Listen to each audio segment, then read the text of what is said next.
selamat datang semuanya di podcast kami. Bersama saya, dan saya. kami mahasiswa Universitas Arif Lampung. Kami dari Prodi Pendidikan Matematika dari semester 6B. Jadi guys, hari ini kita akan menyelesaikan salah satu tugas dari mata kuliah Etika Profesi Guru dengan dosen pengampu kita. Jangan lupa pantengin kita terus. Kita akan lanjut ke rumah narasumbernya. Let's go. Oke guys, kembali lagi nih sama kami. Jadi kami hari ini akan berdiskusi ya, bercakap-cakap seputar etika profesionalisme guru. Dan saat ini, sore hari ini, alhamdulillah kita sudah kedatangan bintang tamu yang sangat-sangat menarik, ya, yakni telah hadir membersamai kami, yakni Bapak Mukarrabin selaku bintang tamu kami, dan juga kepada Ibu Khotimatul Hasanah. Ibu Khotimatul Hasanah selaku istri dari Bapak Mukarrabin. Ya, jadi Bapak Mukarrabin dan juga Ibu Khotimah, ya Bu. Iya. Ibu Khotimah ini adalah seorang guru di sekolah Madrasah Ibtidaiyah Nahdlatul Ulama Metro, Pak Ibu. Iya.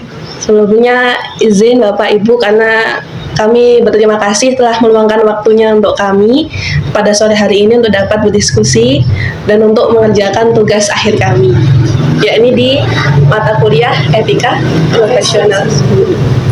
Oke, jadi langsung saja semuanya Bapak Ibu bisa perkenalan sebelumnya kepada Bapak. Mungkin diawali dari Bapak Dulu, Oh, setelah itu dari Ibu. oke. Assalamualaikum warahmatullahi wabarakatuh. Terima kasih atas kunjungannya, kehadirannya di tempat ini. Mudah-mudahan kita bermanfaat masalah semua. Sebelumnya kita melalui perbincangan terlebih dahulu, perkenalkan nama saya Pak Mukarrabin,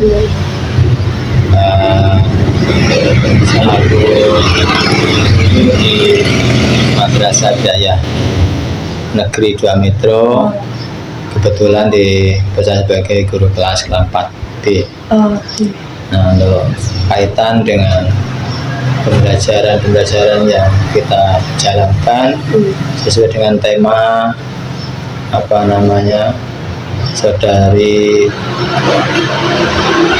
mahasiswa etika profesional guru. Menurut pandangan saya, bisa kita ambil dari beberapa makna yang bisa kita kutip dari kata etika guru.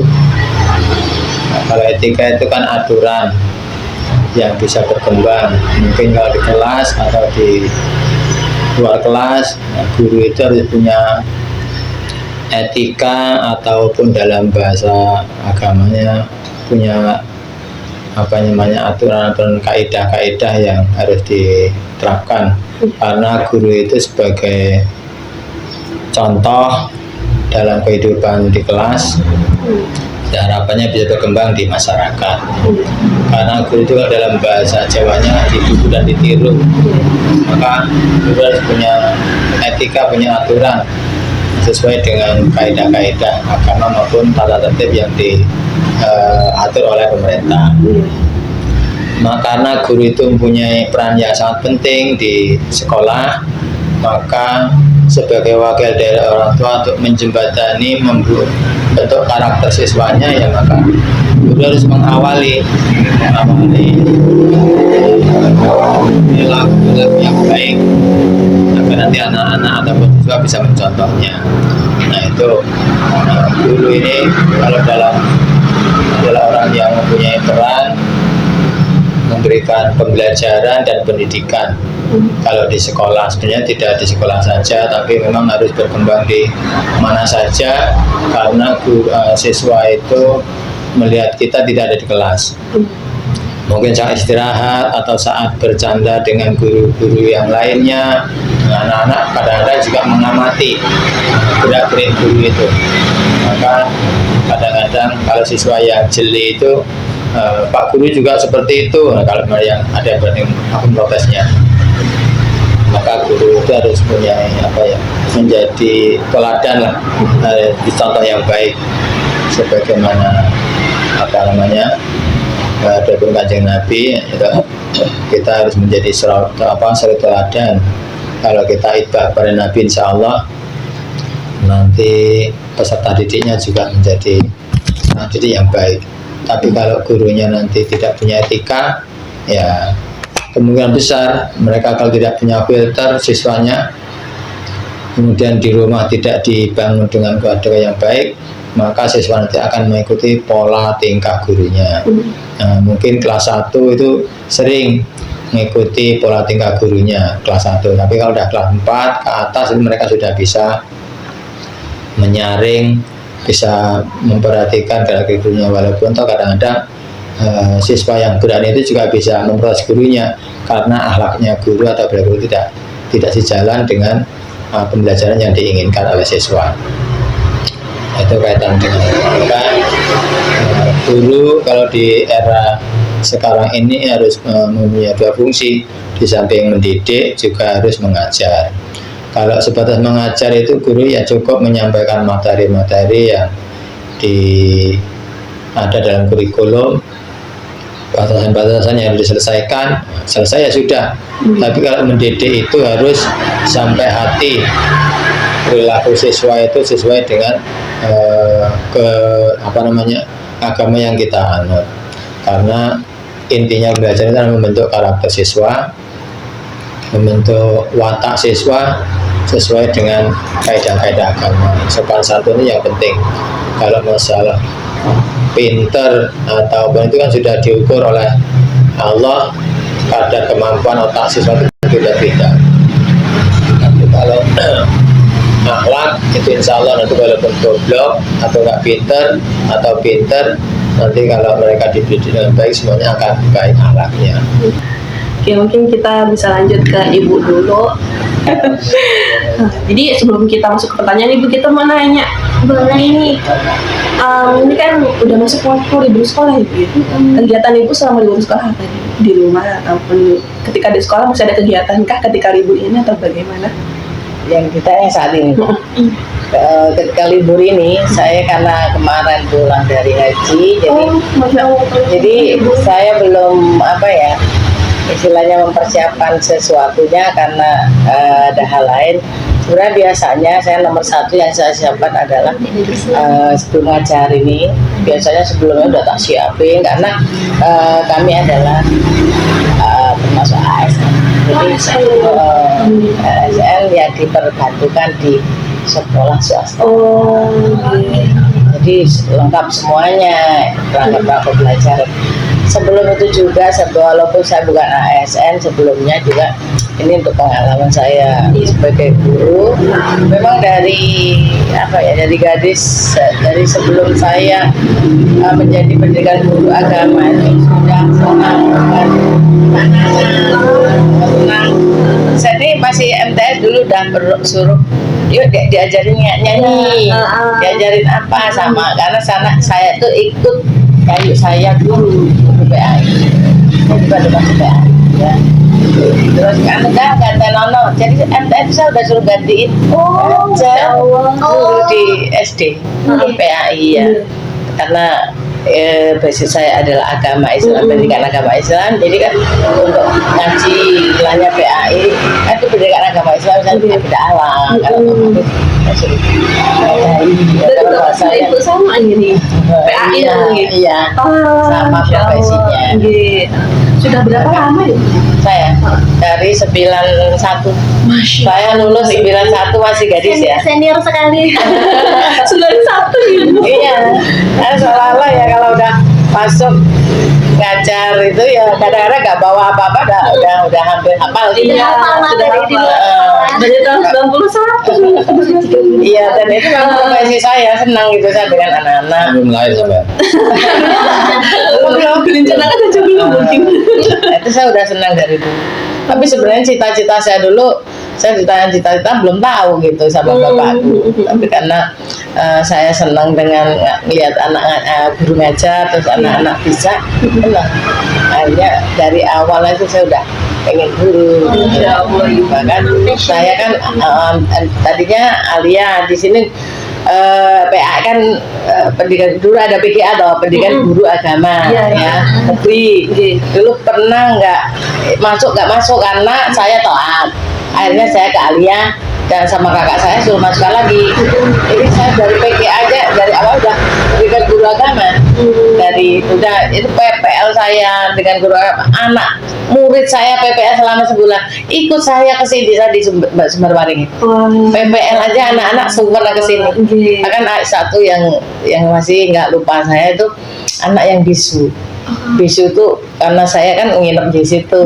Nah, makanya dia seneng dengan saya tuh sampai nginep ke sini yang bisu. Saya sebenarnya bingung mau apa, pengen apa ya dengan kebiasaan dia. Saya pengen apa makan, sholat gitu aja. Tapi bisa memahami. Karena ya itu tadi di sana tuh dia suka dengan saya, itu masih anak-anak juga suka. Jadi saya seneng nanyain, pengen apa, karena pengen jajan apa dikasih. Dari awal saya memang suka gitu dari. Selain yang bisu aja dia udah seneng kesini, minep di sini. Pernah begini anak murid saya tahun 90 malah itu. Anak 90 kan saya PPL sebelum lulus. Masya Allah. Nah itu setelah itu saya keluar ke Riau ini malah. Ke Riau. Jadi pengalaman saya itu di Riau justru di tempat dalaman. Saya ijazah belum saya bawa. Ada saudara datang, yuk ikut saya katanya, yuk ngajar di sana. Ya Allah, di sana tuh muridnya baru mungkin 60 satu sekolah ini 60 anak kelas 1 sampai kelas 6 itu 60-an. Nah di situ awal saya ngajar di situ belum bisa ngapa-ngapa karena bisa saya ajari pramuka, saya ajari senam yang paling bisa mereka kenal. Jadi senam semua. Utamanya apa Bu di sana sekolahnya? Kalau belum ada senam tawuran? Ya nggak tahu, saya orang di awalnya saya datang belum ada pramuka, belum ada senam, masih pedalaman. Nah iya, dari awal saya dilalat, saya ada dari sana teman, ada 3 perempuan, laki-laki 2, saya 1. Itu pas muncul di situ. Nah, di sekolahan yang baru. Nah, ini pengalaman. Bang seneng kan dengan anak, berbaur dengan anak-anak. Karena apa? Ya dunia mungkin dunia hati saya, jiwa saya, atau mendidik anak biar bisa. Untuk menarik anak-anak pun apa yang mereka suka. Dia pengen apa? Misalnya pendidikan agama tujuannya apa? Misalnya tajwid, dia ajarin besok bawa Quran gitu. Besok bawa jilid, besok bawa karena di sini kan ada jilid ya, semacam jilid itu ya langsung saya ajarin mana yang masih jilid pertama, kedua dan yang belum bisa sama sekali itu yuk di luar jam kita bisa belajar disesuaikan sama karakter anak-anak. Iya, makanya senang gitu intinya. Dan anak yang prestasi, yang nilainya pokoknya ya sampai yang dapat 100 saya kasih uang 100. Masya Allah. Jadi dikasih apresiasi langsung motivasi ya. Jadi semangat. Setuju. Apresiasi untuk yang nilainya tinggi, motivasi untuk yang nilainya rendah. yang belum ya belum. Ya Besok itu semua belajarnya ya. Saya mungkin jadi muridnya Ibu aja. Senang anak-anak sekarang. Bahkan pernah saya upacara itu ngasih judul itu anak-anak yang siapa yang dapat kasih 50 gitu langsung arti ini gitu. Cocok sama kasihnya uang. Iya, memang anak-anak sukanya itu. Nanti cerita di rumah orang tuanya nanti ya untuk motivasi anak. Nanti untuk ya Allah ibu anakku senang banget. Terus Ibu, jadi kan kami ini kan dari prodi tadris matematika. Paling nggak disukai. Iya, tantangan banget. Nah, jadi mungkin dari Bapak atau Ibu nih, seperti tadi Ibu udah mengatakan bahwasanya matematika itu pelajaran yang mematikan di mata anak-anak pada saat ini, sangat sulit. Itu bagaimana sih Bu caranya, atau mungkin ada pesan dari Bapak dan Ibu untuk menanamkan nilai karakter gitu ke anak-anak saat ini? Untuk saya ya ini untuk melihat tadi kan ada bedanya dengan dulu dengan sekarang ya. Iya, benar. Kalau dulu tuh ya Allah mudah senang anak-anak nyambung. Dan kalau sekarang karena adanya ini Iya, yang benar. ini yang tidak mendidik istilahnya. Jadi ketika anak-anak itu besok bawa HP untuk pendidikan itu, dia dari awal sudah senang, tapi yang dibuka apa? Mainan dan sebagainya. Oke, Itu benar. ini yang paling merusak.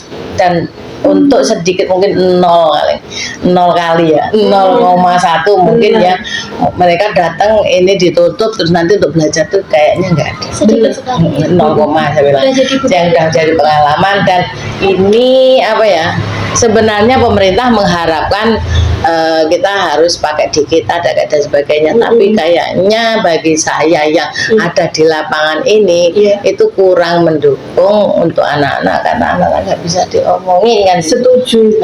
Saya nggak suka. Justru dengan adanya sekarang apa anak-anak dengan menulis, dengan dia bergerak dengan semuanya itu mereka menjadi apa ya, sekarang semangat. Dan bagi saya tapi anak-anak yang kalau mau nulis dan sebagainya itu mengingatkan dia itu, oh saya nulis, saya sudah baca. Teman sekarang kan anak-anak suruh nulis aja capek, dikit baru aja.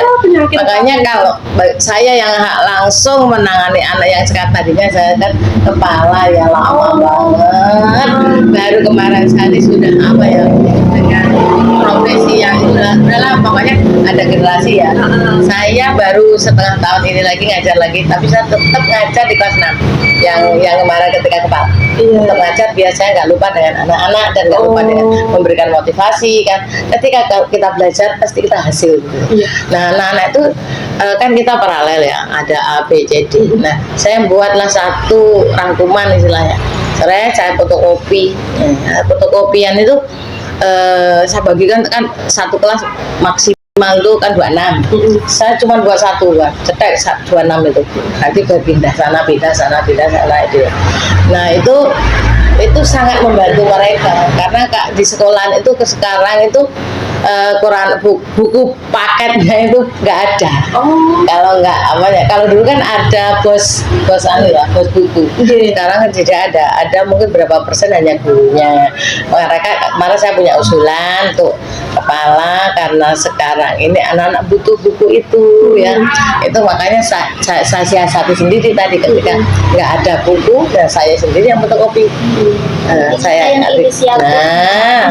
jadi fotokopi ya judul-judulnya, terus materi-materi dan sebagainya. Tapi kalau soal belum, saya kasihkan nanti soal di akhir saya fotokopi.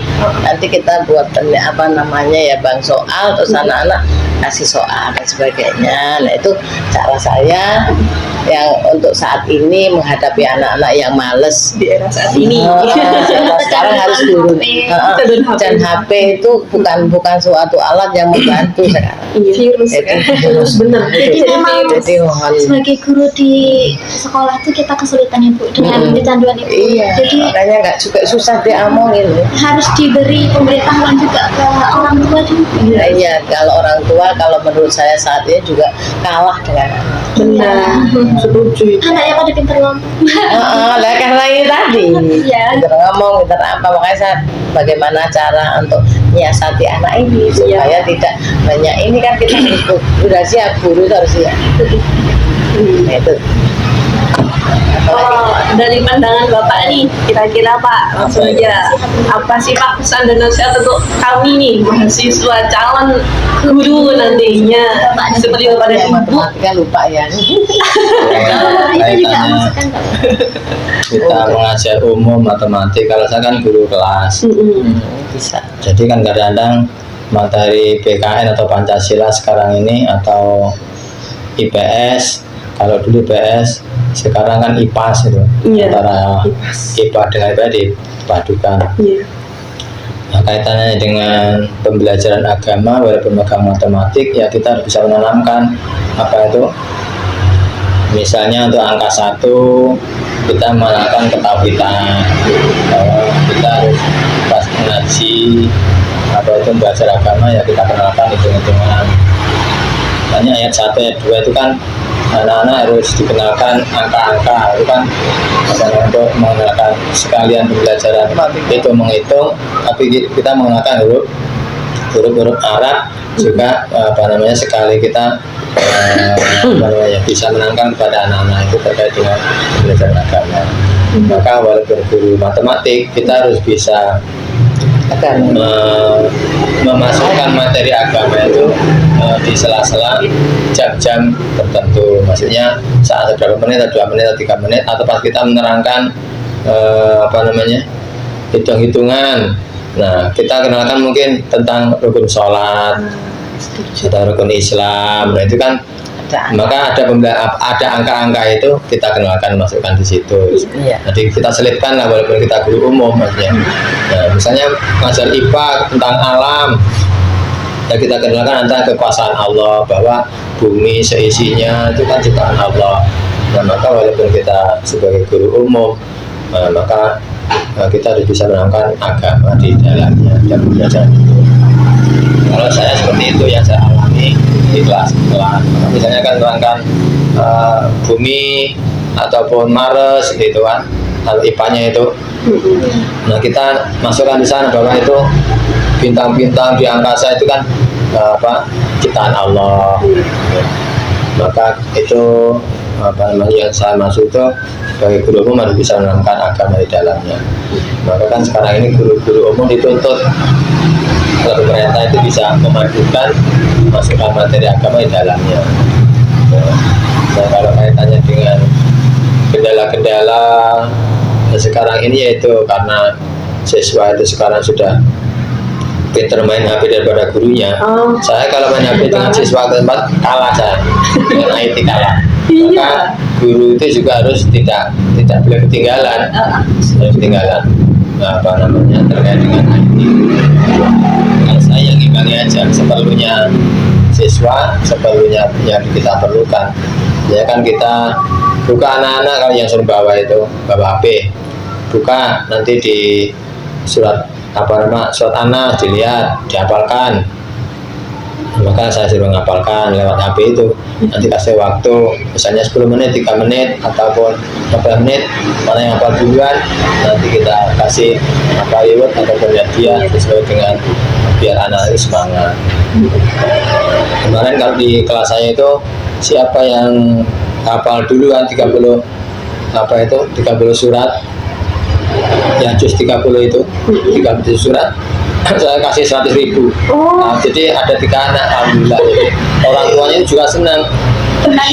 Ya, kalau yang nomor 2 saya kasih 75, minimal 50.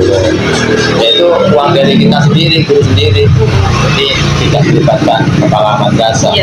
Nah, maka dengan demikian kan anak-anak senang, orang tuanya senang, dia termotivasi ya. Maka sebagai guru itu bagaimana membangun anak itu bisa senang dengan gurunya, senang dengan pembelajarannya. Insya Allah kalau nanti kita tanamkan di siswanya, maka kan kita tidak sebagai guru tidak dibenci oleh siswanya, tapi disayang oleh siswanya. Kalau siswa nanti senang dengan gurunya, insya Allah pembelajarannya juga mereka senang, maka dengan senang dia dalam pembelajaran, insya Allah nanti ilmunya akan tertanam di dalamnya. Tapi kalau kita sudah benci dengan gurunya, itu awal ilmu mau masuk susah. Maka kita sebagai guru harus bisa mengawali bagaimana siswa senang dengan gurunya. Jadi tidak kata membosankan kita hilangkan. Memang ya kan, walaupun metode pembelajaran bermacam-macam, tapi kalau kita terapkan di siswa secara utuh juga tidak ketemu, dan susah juga. Maka kita harus mempunyai trik yang lain bagaimana siswa itu bisa paham, bisa menerima dengan metode kita sendiri pengembangannya. Tidak bisa di kelas. Kita harus bisa menguasai kelas. Alhamdulillah kalau sama saya anak-anak ya mungkin nggak mahasiswa saja. Kalau sudah masuk diam semuanya. Nah itu kan, tapi jarang guru yang masuk terus siswanya diam, itu jarang. Itu. Maka kadang-kadang ya kita ngobrol terus ini. Karena kalau anak-anak ngobrol, saya diam. Nanti udah tahu anak-anak ada yang nyambung, maka akhirnya pada diam. Walaupun awalnya kita kasih peraturan, nanti kalau Pak Lurah kan jangan ngobrol, perhatikan biar nanti ilmunya manfaat, bisa nyambung gitu. Itu yang saya jalankan ya, berkaitan dengan ini masalah. Yang penting guru itu mempunyai mengawali karakter yang bagus ya. Insya Allah nanti anaknya ya bagus. Iya, luar biasa sekali ya untuk diskusi kita pada sore hari ini ya. Insya Allah. Sangat berkesan Sebenarnya saya senang cerita itu. Kita ceritakan ya pengalaman saya selama ini ya nggak habis. Iya. Karena saya belajar itu juga lama. Ya, dulu dari desa kita. aliyah itu kelas 2 sudah suruh badali Pak Kiainya karena Iya. kebetulan kan Pak Kiainya itu ngajar di formal, jadi kalau pas pelajaran bahasa Arab apa Quran hadis Bisa semua. kan, karena malamnya sudah dikasihkan sama saya, siangnya sama santri-santri yang lain yang buat suruh batalkan. Alhamdulillah dengan pembelajaran menghadapi kawan-kawannya sebaya itu sudah terbiasa. Akhirnya kan setelah pulang dari Jawa menghadapi anak-anak apa itu ya nggak kaget lagi. Maka kita tinggal kebiasaan. Kalau kita biasa bicara di depan, di masyarakat, di umum, nanti ya kita menghadapi apa saja insya Allah tidak ada masalah. Maka tinggal kita memanfaatkan momentum-momentum yang bisa kita manfaatkan dengan sebaik-baiknya. Itu. Iya, jadi mungkin dapat kita simpulkan ya untuk diskusi kita yang sangat mengesankan pada sore hari ini bahwasanya menjadi seorang guru itu adalah pengabdian yang sangat membutuhkan integritas tinggi gitu ya Bapak Ibu ya. Dan jadi di desa maupun di kota gitu kan, kayak dari Bapak Ibu awalnya dari desa kemudian bisa membawa ilmunya ke kota. Ya, jadi di mana etika itu tetap menjadi fondasi utama di Bapak Ibu ya. Fondasi utama meskipun kurikulum kita terus berubah ya Bapak ya. Dari K13 zaman saya dulu, sekarang kurikulum merdeka, dan ada terbaru nih kan kurikulum berbasis cinta ya dari Kementerian Agama ya. Sebenarnya sama. Sebenarnya sama. Ganti nama. Suruh cinta. Dulu dari dulu udah cinta, tapi tetap polanya sama. Benar, polanya sama. namanya Sebenarnya kan sebenarnya cuma Al-Quran ya. Iya, setuju. Untuk ilah saya berdoa bil hikmah, kalau ilah hasanah itu bil ihsan. Nah itu kan kita amalkan dalam pembelajaran ya udah mengenal dengan hikmah, dengan ihsan, terus dengan kesabaran, misalnya nanti ya. Kalau kita merujuk kepada Al-Quran dan hadis, ya insya Allah mengenal pembelajarannya. Walaupun kita sudah mengikuti aturan-aturan yang dibuat oleh para pakar pendidikan secara modern, tapi kan kadang-kadang tidak sesuai dengan kondisi masyarakat setempat. Karena mereka yang diukur itu orang-orang kota sana. Kalau di pelosok kan nggak cocok. Setuju. Tapi kalau apa yang kita terapkan, insya Allah di mana saja cocok semuanya. Kapan waktunya. Nah, Kita ini bisa milih lah itu tadi. menambahi juga ini kan dulu menu ini. Iya. Saya kesini kan 2002. Oh, Ini siswanya 69. Kelas 1 sampai 69. Sampai berkembang sampai sekarang. Alhamdulillah sudah hampir, kalau kemarin sudah sampai 600 sih. Oh, Masya Allah Ibu. Lah iya, lah itu tadi itu perannya kalau nggak gurunya nggak bisa itu. Jadi begitu hebat untuk peran guru, Seorang guru untuk menarik lingkungan. pengayaan masyarakat juga. Saya dari 2002 sampai sekarang 2026. Baru kemarin semester 2 saya berhenti kepala madrasah. Karena saya juga mau haji, itu tadi jadi saya fokus ke sana. Saya sudah selesai sekian tahun dari 2006 saya kepala desa. 2006, 10 tahun. saya baru 1 tahun. Iya. Alah, 2006 saya di sini. Iya panjang juga ceritanya. Intinya kan itu adalah guru itu satu tadi kata Bapak buku dan ditiru. Jadi kita harus peran di masyarakat sebagai guru itu bagaimana? Sebagai teladan. Itu. Yes, yaudah, terima kasih Bapak Ibu atas waktunya telah meluangkan kepada kami. Insya Allah dengan perbincangan diskusi kita pada saat ini bisa memotivasi kita semua sebagai calon guru ya. Nanti kedepannya kita bagaimana, dan mohon doanya juga untuk kami itu sebagai siswa kelas akhir. Amin. Amin. Oke, jadi terima kasih Bapak Ibu, mungkin sekian dari kami ya. Nah, jadi gitu ya tadi ya guys ya untuk perbincangan kita di tema kita yang sangat menarik, yakni etika profesionalisme seorang guru. Ya, jadi terima kasih untuk semuanya. Kami izin undur diri. Wassalamualaikum warahmatullahi wabarakatuh. Waalaikumsalam.